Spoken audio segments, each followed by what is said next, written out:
All right, guys. So, in the simplest ways, I'll try to get this assignment to you. By the end of this, you will have the entire backside of this sheet that you have. You'll have this whole thing filled out. If you pay attention to what's on this side, you will use this side to help you create this side. So, much like regularly in class, I'll be bouncing all around, so I apologize for that. But at the same time, you know how much I love to get animated and use my visuals. If you do have this assignment that we did the first week when we were learning about our different systems of government, that could help you out. If you don't, though, you'll still have just what you need on this one side alone, okay? So I would like you to have this in front of you as well as a writing tool while you are listening to me give you this tutorial run through so that if you have any specific questions, you'll at least know where you could look, okay? I'm looking for where my cursor is. I'm gonna start on this side. So the whole point of this unit is looking at different systems of government, specifically in the Eastern Hemisphere. What we've been looking at kind of in a general way is the democratic perspective, kind of the middle perspective, and then the super authoritarian perspective. Okay, for these examples, for the democratic perspective, we decided to go with a constitutional monarchy. This one we decided to do theocracy, and then this one we decided to do an absolute monarchy. Okay, I honestly encourage you, just because this is a tutorial that you're watching because you have missed a decent amount of class, I would simply go with these three different systems of government that we provided for you, okay? So the first step that I'd like you to do is I'd like you to read through these sentence stems that are highlighted, and then I want you to see how those are applied to each of those boxes. After you've done that, then I'd like you to find the most important words, or the most significant words. I'm only going to give you like a couple. But for instance, a constitutional monarchy is ruled by a prime minister, yet has a king or queen for symbolic purposes. Its freedoms, rights, and laws are located in a constitution. Because down here, for the role of the leader and the role of the citizen, you'll use this information to help create this section here. So the first thing you're going to familiarize yourself with is each system of government in a simple way. One side, middle, opposite side.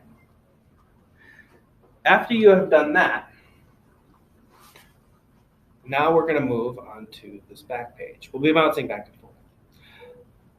What I just pointed out and what you just annotated through, I honestly think just copy it word for word what you see in each of those three boxes.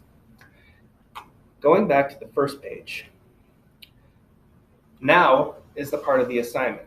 So not only do we know the foundations of the different systems of government, but now we're going to apply the different perspectives, much like we did with last week's assignment, the different perspectives of the leaders and its citizens.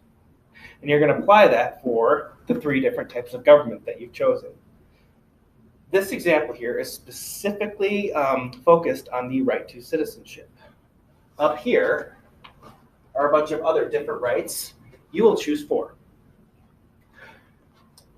For me personally, I definitely like freedom of religion, right to drive, right to clean water, as well as, I'm a little biased, right to education.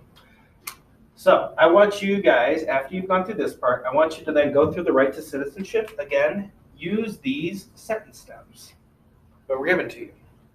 That'll help you as you formulate your perspective of the leader and your perspective of the citizen.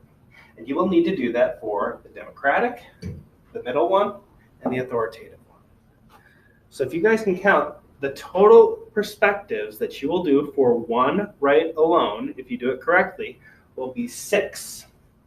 3 perspectives of the leader for the authoritative, the theocracy, and the democracy, as well as 3 different perspectives: citizen of democracy, citizen of theocracy, and citizen of authoritative. Now, you will apply that to the backside. And that's where you choose the 4 rights that you're going to do, and you give me the perspectives of the citizens and its leaders with regards to that right. In total, there are 3 different systems of government that you will need to do. 4 different rights, as well as 2 perspectives for each right. So you're going to have to do a total of 24. That's 12 perspectives of government, or excuse me, of the government perspective, and 12 citizen perspectives. Now is the appropriate time to formulate any questions that you need clarified and email me. Hopefully, I've set you guys up with everything that you need. I think you can have fun with this. And above all else, everything that you see on this side of the page will help you to do this side of the page.